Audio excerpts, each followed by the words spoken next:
controversial topic, and I know a lot of people are going to say that this is such a sensitive issue that they don't want to deal with it, they don't want to talk about it, but we'll talk about it. Today we're going to talk about pseudo frailty and how some people weaponize it. Now, before I begin, I want to give a qualifier or a disclaimer. I'm not saying every single person who needs help is a fake. All right, I know there are a lot of legitimate people who are legit suffering, going through some really tough times, having certain challenges in life and issues that, are legit and they need help. They are genuine sufferers, and the reason for this rant is for their sake.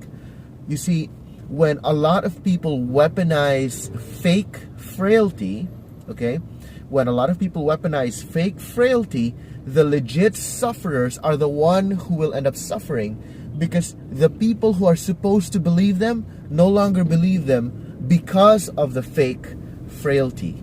All right, so that is a disclaimer, but now let me get into the topic. All right, so what is weaponizing fake frailty?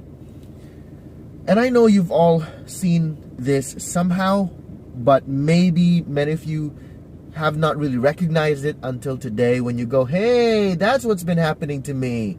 All right, so there are some people, and this is a tactic usually used by women. So I'm going to use the word she, not because I'm sexist or whatever. It's just medical experts have said this tactic is used mostly by women more than men. Okay, so what happens? Many times what happens is there are people who will fake frailty and weaponize it to avoid duties and responsibilities. So what do they do and what does it look like? So some examples would be something along the lines of saying, oh, I can't really do these physical things because of my knee injury, my elbow injury, or, when I was a child, I was hit by a car and because of that, I can't do certain things. And then you see them post on My Day that they were playing badminton, that they were jogging here. Those are high impact sports on the knees. And you're wondering, what happened there? Right? So inconsistency. Some people will also fake frailty and say, I do these terrible things and I treat certain people in such a bad way because of my childhood trauma, my childhood experience, or I overspend my money. Why? Because when I was a child, I have all these hang-ups and I can't, get over them as a child. Therefore, I use my money in such unwise ways today because of these childhood issues, right? Or, I can't do certain things in terms of my relationships and I treat people in such bad ways. I get toxic with them and I hurt people because when I was a child, I was hurt too. And, so all of these things. Now, Again, there are people who legitimately suffer from certain traumas, and these people need help. But there are also people who fake their frailty to continue sinning. So essentially what they're saying is, I sin because of past trauma, childhood experiences, bad childhood, bad this and that experience. This happened to me, therefore I now keep sinning. That is an excuse. Many times, this tactic is used by what we call covert narcissists or covert narcissistic people. So there's a difference between a diagnosed NPD, okay? So a full-blown narcissist, diagnosed NPD. And then you've got severe narcissism. All right, and narcissism exists in a spectrum from mild to really, really bad to hellish. All right, now the hellish, really bad ones, those are probably the diagnosed ones, but there are those who are not diagnosed, but they are very toxic to the point that if they were to get diagnosed, you'll find out, oh, they are legit NPD. And there's covert and overt, so most of the time this is used by the covert narcissist. All right, now, why am I talking about this? It's because many times we gaslight ourselves. So here's what they do in addition to faking frailty. They use your empathy against you as a tactic. All right, and then they will talk about this in their social circles. So let me explain the two. When you confront them, most narcissists, if they're overt, they will deny it, they will fight you, they will become arrogant, they will push back. The covert narcissist, however, will agree with you. They will agree with you and they will immediately say sorry, but they will repeat it over and over again.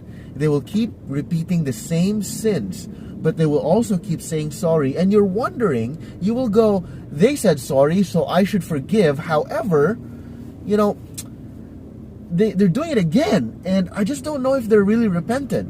And I did make a rant about forgiveness. I'm going to post the links down below about when to really forgive biblically, because we're not obliged to forgive instantly just because a person says sorry. That's not a biblical teaching, okay? The Bible actually teaches us that there's a way to forgive that's biblical, and then there's the traditional unbiblical thought of saying you should forgive even if they don't ask for forgiveness. You should forgive no matter what. There are conditions to forgiveness, which is what, you know, the Bible actually teaches, but that's a different rant. Going back, all right? So here's what they will do. They will use your empathy against you. Here's what they'll do. They'll talk to you about the realizations. They're going to say, oh, you know, I realized this, you know, I'm sorry I did this, I'm sorry I did that, you're so right, I'm such a terrible person. And so you feel bad talking about it now, you feel bad for them, and they're going to weaponize your empathy, and they're going to say, you know, I realized. And then they'll give you all these nice, wonderful things, these realizations. They're going to tell you what you want to hear. And then you're going to not want to pursue the topic any further. In other words, you're no longer going to investigate. You're no longer going to explore. You're no longer going to ask questions, because nobody wants to be that guy who beats up a dead horse. Nobody wants to be that guy who's a jerk. Nobody wants to be the guy who keeps asking and pushing when the person has already said sorry. Nobody wants to be that guy, right? So when they say, I'm really sorry, you're so right, I'm so wrong, I realized so many things about my childhood, you're going to feel like, well, they're talking about the realizations and they're probably growing, so I should give them grace. I should just let them off the hook now because they have realized certain things about themselves, and nobody wants to be the guy who you know, goes up against another person's personal growth, right? And so you stop investigating and you let them off the hook. And here's what's going to happen. They're either going to keep sinning the same sins against you, or they're going to stop that sin on you, but they're going to continue that sin on somebody else. That is the problem with these kinds of people. They weaponize fake frailty. They might use a real past trauma, but they're not really frail. They're just using it as an excuse to keep on sinning by becoming irresponsible, by treating people badly, by making really, really bad decisions with their money, with their relationships, with their obligations, their duties, etc. And then here's the other thing that they do. They will gather around themselves their social circle, and that probably includes you in it, and they're going to spread that narrative. So you will have people in your group of friends, in your circle, who will have a reputation of being frail. People might not talk about it, but it's all in their subconscious. They will say certain things or they will repeat certain things to certain people. You know, I really can't do this because of this issue. You know, whatever it is. It might be a childhood trauma. It might be a phobia of some sort. Some irrational fear of some sort. Some kind of, you know, persistent challenge issue of some sort. They're going to use all kinds of stuff. My chemicals, my hormones, my brain secretes this kind of chemical, or I lack a dopamine or whatever, right? So they're going to use all these things, and they're going to repeat this story, this narrative. They're going to repeat this rhetoric over and over again to so many people in your social circle that it becomes your social circle's thing. All right, and it's usually used by women again. So for example, I know there's this one person who I knew in the past who repeated the same sin over and over again against me and against some people very close to me in my life. And every time I called her out, she would always say something like, oh, you know, I realized this, I realized that. And so I stopped because I thought, well, you know what? Yeah, they're growing. So I don't want to dump on someone else's personal growth. But then when I found out that this person was faking frailty and kept on sinning against so many different other people over and over again, I told her, I said, you know, that's not an excuse. Sin is sin.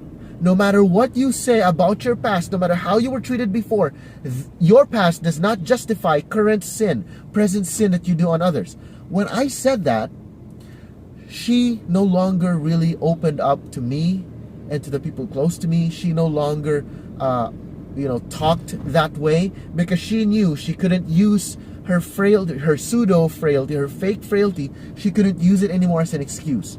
And that is when she got really toxic and started accusing me and the people closest to me about, really false, fake things.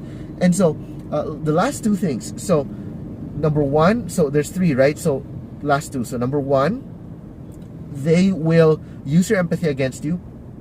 Number two, they're going to repeat the same narrative over and over again to your social circle so that your barkada, your group of friends, now have this thing. When it comes to her, it has to be at her convenience. When it comes to her, it has to be, things that's convenient for her because she's traumatized, she's frail, she can't do certain things. So we have to give her that extra grace. We have to be more, sensitive towards her. We have to do all these things for her because she can't do certain things, That's the narrative in your social circle, in your small group of friends. That's what she wants or he wants. But again, usually women, right? So that's the narrative. And then some people start to see it. They go, but wait a minute.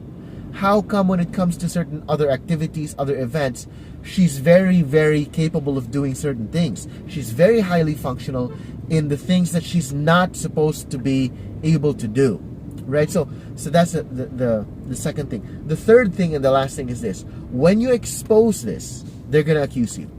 I'll just say it straight. When you expose them, when you expose that they're faking frailty to get out, to use it as a get out of jail free card, to get off the hook with certain things, to act spoiled in a way, to act very bratty in a way, to act like the world should revolve around them or the world should do things to make things convenient for them. When you expose that about them, they will accuse you, they will attack you, they will become very, very vicious against you. If not directly, and most covert narcissistic people will not attack you directly. They're going to slander you. They're going to gossip about you. They're going to say bad things about you to others. And they're going to do it in very, very subtle victim-themed ways. Oh, you know what? This person said this about me. Or they'll say things like, this person's kind of mean sometimes. Have you noticed how they're so judgmental sometimes? Have you noticed how they're like this and like that sometimes? And so what they're doing is they're trying to get other people's, loyalty, so that when you expose them to others, these others will not listen to you but will listen to them, so that they can continue their narrative. And so people will continue to change things and do things to make it convenient for them. So when you expose them as well, others won't believe you anymore. People will think that they're the victim and you are the mean, judgmental jerk. That's just how it goes with these people. They can be very, very toxic. They can be very, very subtle. And this is, again, usually by women. And these are traits of covert narcissists or covert narcissistic people. What to do and how to handle them? 2 pieces of advice. First, wait and observe and look for actionable examples.